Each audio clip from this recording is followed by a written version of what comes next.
یہ ابن خزیمہ کی حدیث ہے. صحیح ہے کہ ضعیف؟ کتاب کے نام سے پوچھ لو. کتاب کا نام کیا ہے؟ صحیح ابن خزیمہ. یعنی اس کتاب میں امام ابن خزیمہ جو بھی حدیث لاتے ہیں اس کو اپنے نزدیک صحیح بولتے ہیں. انہوں نے شرط رکھی ہے, جیسے امام بخاری امام مسلم نے شرط لگا دی ہے ہم اپنی کتاب میں صرف صحیح لائیں گے, ویسے امام ابن خزیمہ نے شرط لگایا ہم اس میں صحیح لائیں گے. تو اس کتاب کو لایا ہوا ہے کہ امام ابن خزیمہ نے اس حدیث کو کیا کہا؟ صحیح کہا. امام ابن خزیمہ اس حدیث کو صحیح بول رہے ہیں. تو بہرحال اللہ کے نبی صلی اللہ علیہ وسلم کا جو عمل ہے وہ بھی کتنا ہے؟ وہ 8 رکعت ہے. اور یہ بات ابن حجر رحمۃ اللہ نے بھی فتح الباری میں نقل کی ہے, جو آپ ہماری دوسری سیڑھی میں تفصیل سے دیکھیں گے. اور بہت ساری کتابوں میں حدیث ہے, تفصیل ہم کسی اور موقع پہ کریں گے. اس کے علاوہ اور بھی بہت ساری حدیثیں ہیں, لیکن ان کی طرف توجہ نہ کرتے وقت کم ہے. میں آتا ہوں عمر فاروق کی طرف. عمر فاروق رضی اللہ تعالیٰ عنہ کے تعلق سے مشہور ہے. لوگ کہتے ہیں کہ لوگ عمر فاروق کو نہیں مانتے ہیں, موطا. لوگ کہتے ہیں عمر فاروق کو نہیں مانتے ہیں. عمر فاروق نے کیا کیا؟ عمر فاروق رضی اللہ عنہ نے 20 رکعت پڑھوایا. یہ لوگ عمر فاروق کو نہیں مانتے, یہ 8 پڑھتے ہیں. لیکن یہ جھوٹ ہے. یہ کیا ہے؟ یہ جھوٹ ہے کہ عمر فاروق رضی اللہ تعالیٰ عنہ نے 20 رکعت پڑھایا. عمر فاروق سے جو صحیح سند سے ثابت ہے وہ کتنا ہے؟ وہ 8 رکعت ہے. میں آپ کے سامنے پڑھتا ہوں موطا. یہ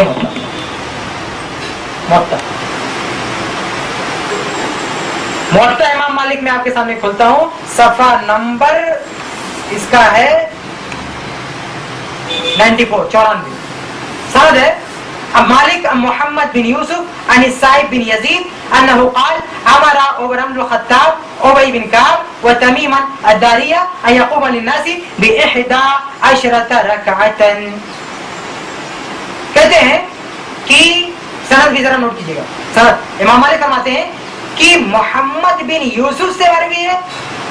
امام مالک محمد بن یوسف سے روایت کرتے ہیں, وہ سائب بن یزید سے روایت کرتے ہیں. وہ کہتے ہیں کہ عمر فاروق رضی اللہ عنہ نے ابی بن کعب اور تمیم داری کو حکم دیا ان یقوم للناس کہ لوگوں کو تراویح پڑھائیں ب11 رکعتا. کتنی رکعت؟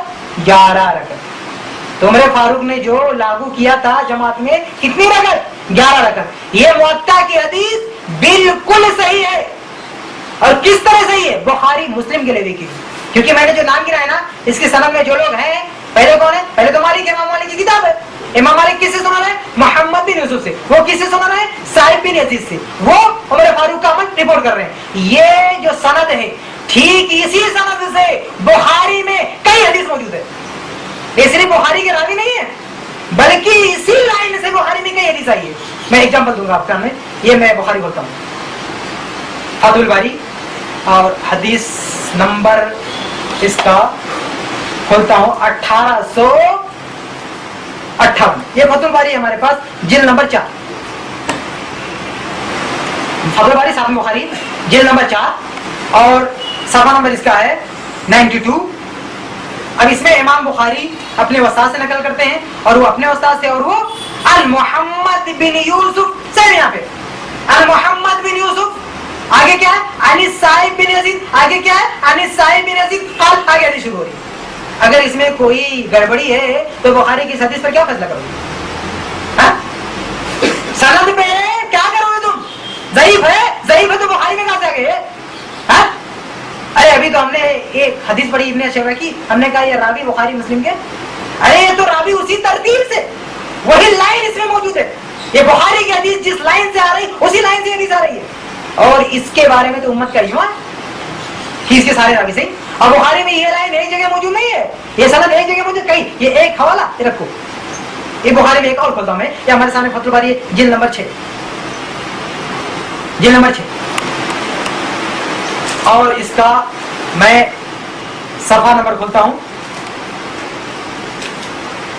45. موطا میں کیا ہے؟ مالک کہتے ہیں محمد بن یوسف عن السائب بن یزید. اس کے بعد ڈائریکٹ حدیث آ رہی ہے. یہ دیکھو, امام بخاری اپنے استاد سے روایت کرتے ہیں, وہ اپنے استاد سے, اور وہ کیا کہتے ہیں؟ عن محمد بن یوسف, وہی محمد بن یوسف, عن السائب بن یزید, وہی سائب بن یزید قال. آگے حدیث, آگے حدیث کیا بولو گے اس حدیث کے بارے میں؟ ضعیف ہے. یہ دوسرا نمونہ, یہ موطا کی جس سند سے حدیث موجود ہے, عمر فاروق نے کیا 11 پڑھنا, وہی سند بخاری میں 2 جگہ موجود ہے. یہ رکھو, بخاری میں ایک تیسری جگہ یہی سند دکھاتا ہوں, تیسری جگہ یہی سند بخاری میں. یہ ہمارے پاس ہے فتح الباری جلد نمبر 7. फातुल बारी जिल्द नंबर 7 और सफा नंबर इसका मैं खोलता हूं, सफा नंबर है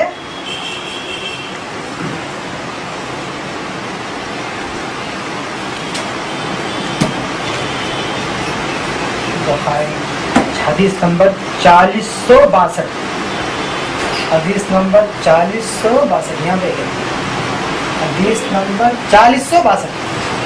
ये फतुल बारी है, जिल्द नंबर है 7, सफा नंबर है 449, हदीस नंबर है 4062। और ऊपर क्या है मुअत्ता में? मोहम्मद बिन यूसुफ साहिब बिन यूसुफ। इसमें इमाम बुखारी अपने उस्ताद से वो कहते हैं मोहम्मद बिन यूसुफ, वही मोहम्मद बिन यूसुफ काल समीतु साहिब बिन यजीद, मैंने साहिब बिन यजीद सुना। काल आगे हदीस है, आगे हदीस क्या बोलेंगे? ये बुखारी की तीसरी हदीस भी सही है, यहाँ भी कमजोरी है। उसमें कहाँ वर्ड पकड़ोगे? मोहम्मद बिन यूसुफ को पकड़ोगे। पहले इमाम मालिक है, इमाम मालिक को क्या करोगे? चारों पर है, उनको पकड़ नहीं सकते। आगे मोहम्मद बिन यूसुफ है, क्या कहोगे उनके बारे में? साहिब बिन क्या कहोगे? 3 जगह आ रहे हैं बुखारी में, इसी राय से आ रहे हैं, ये रखो। और इसी सनद से एक हदीस सही मुस्लिम में भी है, इसी लाइन से सही मुस्लिम में भी, यहाँ से मैं दिखाता हूँ आपको। ये सही मुस्लिम हमारे सामने अंग्रेजी वाली, जिल्द नंबर 3 है। और मैं सफा नंबर खोलता हूँ, सफा नंबर है 39 और हदीस नंबर है 1568। इमाम मुस्लिम अपने उस्ताद से निकल करते हैं, वो अपने उस्ताद से वो कहते हैं आल मोहम्मद बिन यूसुफ, यहाँ पे मोहम्मद बिन यूसुफ, वो कहते हैं समीतु साहिब बिन यजीद, मैंने साहिब बिन यजीद सुना, यहाँ भी साहिब बिन यजीद, वही लाइन से हदीस मुस्लिम में आ रही। इसके बारे में क्या फैसला करेंगे बताओ? ये जो 11 रकत पढ़ाने वाली हदीस है कि उमर फारूक ने मुअत्ता में जो हदीस है कि उमर फारूक ने 11 रकत पढ़ने का हुक्म दिया था, ये उमर फारूक की बात जिस लाइन और जिस सनद से हम तक पहुंच रही है, उसी लाइन उसी सनद से बुखारी मुस्लिम में रिवायतें मौजूद है। मैंने 4 दिखाए, 3 बुखारी से और 1 मुस्लिम से। अरे हम अगर किसी इब्ने माजा की हदीस को सही बोलते हैं तो कहते हैं लोग हदीस को नहीं बोलते। अब बुखारी मुस्लिम की हदीस के बारे में क्या फैसला होगा, सोच समझ के बोलना। अगर इसमें कीड़े निकालोगे कि सनद गलत है तो हम आपसे सवाल करेंगे, यही सनद बुखारी में 3 जगह, मुस्लिम में 1 जगह मौजूद है, उसके बारे में आपका फैसला क्या है? ये सनद की बात कर रहा हूं। और अगर रावी को देखेंगे ना, रावी पता नहीं कितना है। मोहम्मद बिन यूसुफ को आप देखोगे बुखारी में कितनी जगह? बहुत। साहिब बिन यजीद को देखेंगे बुखारी में कितने, मुस्लिम में कहा? बहुत है।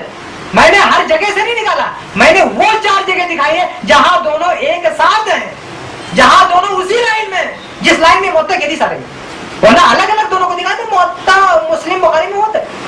तो पता क्या चला, एक मोटे ज़हन वाला भी आदमी समझ सकता है कि जब बुखारी मुस्लिम में उसी सनद से हदीस आ रही, उसी सनद से मुअत्ता की वो हदीस सही है। अब लोग क्या कहते हैं, मुअत्ता की हदीस तो आपको नजर आ गई, उसी मुअत्ता में कि उमर फारूक ने 20 रकत पढ़ने का हुक्म दिया। अरे भाई वो सही है। आप कोई माई का दिखाए बुखारी मुस्लिम में उसके रावियों को, कोई दिखाए उसके रावियों को, और उसमें अंदर जो कमजोरी जो इनकता है वो दिखाए कोई। उसमें उमर फारूक के बात ऐसे साहब नकल कर रहे हैं जिन्होंने उमर फारूक का जमाना पाया ही नहीं, लेकिन हम जो लाइन पेश कर रहे हैं इस लाइन से हदीस है बुखारी मुस्लिम। तो पता क्या चला, ये जो 11 रकत पढ़ने का हुक्म दिया उमर फारूक ने, यही सही और हक है।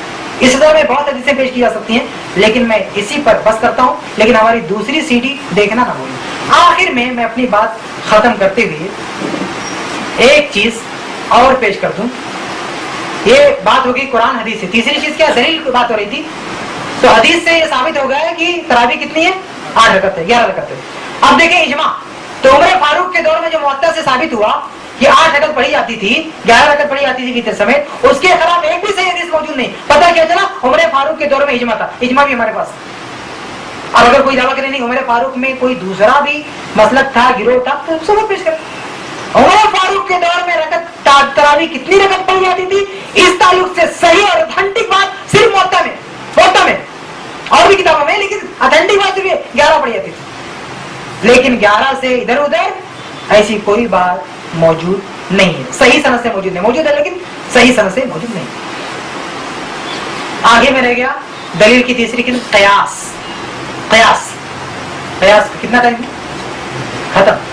तो ये कयास से भी कुछ लोग दलील देते हैं। एक बात याद रखें, जब कुरान और हदीस से कोई मसला साबित हो गया तो कयास की जरूरत नहीं है हमारे। लेकिन एक साहब ने ये जान हक निकाल लिया, ये हर जगह से अपनी दलील निकाल लाते हैं। कोई भी मसला बयान करेंगे, कुरान हदीस इमा कयास, क्या इसे लाना ही लाना, तो इसमें क्या छोड़ देंगे? इसमें भी इन्होंने कियास से दलील दिया है कि कितनी रकत? 20 रकत। लेकिन इस कियास की धज्जी उड़ जाएगी वलीउल्लाह साहब, शाह वलीउल्लाह साहब की किताब हुज्जतुल्लाह अल बालिगा से। लेकिन वक्त नहीं है कि मैं धज्जी भी करूं। ये जो बकवास किया इन्होंने कियास के नाम पर ना, कियास के नाम पर जिन्होंने बकवास किया, इस बकवास का जवाब आप हमारी अगली सीडी में मुलाहिजा फरमाएं, ठीक है? तो खुलासे कलाम में अपनी तमाम बातों को खत्म करता हूं। मैंने शुरू किया था बात ये कि लोग एतराज करते हैं कि मक्का में 20 रकत तरावी होती है, आप 8 क्यों पढ़ते? उसका मैंने 4 जवाब दिया। पहला जवाब ये कि मक्का को आप लोग भी दलील नहीं मानते। हम मक्का में अगर अदद की मुखालफत करते, तुम 35 मुखालफत करते हो, ये मैं आपके सामने गिना चुका हूं। जब तुम 35 मुखालफत कर सकते हो, कोई फर्क नहीं पड़ता, तो अगर हमने अदद नहीं माना तो कौन सा जुर्म कर दिया? ये पहला जवाब। दूसरा जवाब ये कि मक्का में जो 20 रकत हो रही है वो कुरान हदीस के मुताबिक, कुरान हदीस के फैसले से, कुरान हदीस लेके नहीं हो रही है, बल्कि एक फितना हो रहा था, फसाद हो रहा था, उसको खत्म करने के लिए ये 20 रकत को लेकर समझौता हो गया है। तीसरी बात ये मैंने आपके सामने पेश की कि मक्का की जो मुफ्ती हजरात हैं, जो वहां के उलमा हैं, जो 20 रकत पढ़ते भी हैं और वहां के लोग पढ़ते हैं, उन लोगों का ये फतवा नहीं है कि 20 रकत सुन्नत मुक्कदा है, ये कुरान और हदीस से साबित है। चौथा जवाब हमने आपके सामने ये दिया है कि किसी भी चीज को सही और गलत मालूम करने के लिए कुरान, हदीस, इजमा, कियास को देखा जाएगा। कुरान इस सिलसिले में खामोश है, कितनी रकत होगी? एक सामने बकवास की है, लेकिन उसकी हकीकत मैंने बयान कर दी है। हदीस इस सिलसिले में बात करती है, और लेकिन जो सही हदीसें हैं वो 8 रकत बतलाती है। इसकी मजीद तफसील और मजीद हदीस आप हमारी दूसरी सीडी में देखेंगे। और तीसरे नंबर उन्होंने इजमा पेश किया है कि उमर फारूक के दौर में ये मुअत्ता की हदीस से साबित होता है कि उमर फारूक में 8 रकत होती थी, और इसके खिलाफ कोई भी सही हदीस मौजूद नहीं है, लिहाजा सहाबे कराम का अमल यही था 8 रकत पढ़ना। चौथी बात जो कियास की है, कियास से भी कोई दलील मौजूद नहीं है कि 20 पढ़ेंगे, और ये जिन्होंने जो बकवास की है इसका जवाब आपको हमारी दूसरी सीडी में मिलेगा इंशाल्लाह। अल्लाह ताला से दुआ है कि अल्लाह ताला हम सबको हक बात कहने, सुनने और उसके मुताबिक अमल की तौफीक दे। आमीन या रब्बल आलमीन व आखिर दावाना अल्हम्दुलिल्लाहि रब्बिल आलमीन।